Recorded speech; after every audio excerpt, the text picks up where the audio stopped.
Ito yung bumungad sa akin na bagyong kachiki. Baha talaga kaya di ko dinala yung motor ko. Ganun talaga dito sa Vietnam. Kahit bumabagyo pumapasok yung mga bata. Hindi kagaya sa Pinas. Mainit pa, kansilado na agad yung klase. Ganito nakakalalim yung tubig sa school kaya nagbus na lang ako. Kaso naligaw ako kasi dumaan sila sa expressway. Stranded na kasi yung mga sasakyan doon sa ruta ko. Tapos nalubot na rin yung cellphone ko at wala na rin pala akong cash kaya bumalik na lang ako sa bahay. 4 hours na biyahe din yun, nakakapagod kaya. Buti na lang may babaeng tumulong sa akin na makauwi ako babalik. Kinabukasan, baha pa rin. Yung iba talaga ipipilit na makasampa sa sidewalk kahit mahirap. Actually, ginawa ko rin naman sa akin. Kaya lang na-stuck ako. Sobrang putik. Tapos ang dulas ng daan. So all this time, I was worried about how to cross this water. I'm the gas.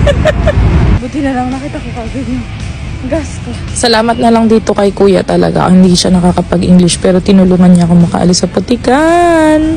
Well, wala na akong magagawa kundi umuwi na lang. Like it's still going to rain later. Dahil patuloy pa rin ang bugso ng ulan, hindi pa rin humupa ang baha. So, kailangan kong maghanap ng bagong ruta. Ang daming nasirang motor na mga nagpumilit tumawid sa baha. Buti na lang ako nanood lang. Hindi pa rin ako makapunta ng school. Dami pa din yung baha. Try kong ikot ng daan. At finally, after ilang oras na paikot-ikot, may nahanap naman akong daan. Pero ganito ka-traffic.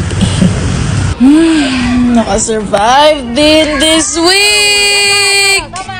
May mga susunod pa rin daw na ulan. Ingat kayo palagi. Bye-bye!